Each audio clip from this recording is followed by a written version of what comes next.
Hi, my name is Melanie, and I interned at the Spurlock Museum during my undergrad at University of Illinois.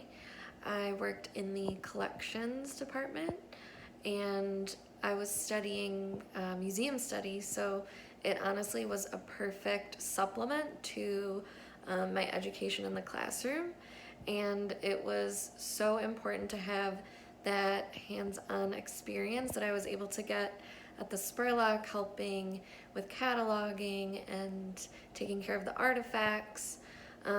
So when I graduated, I really was able to use that experience to have some amazing opportunities, like interning at the Art Institute of Chicago. And it really was critical and such a great resource for the students at University of Illinois, as well as the community.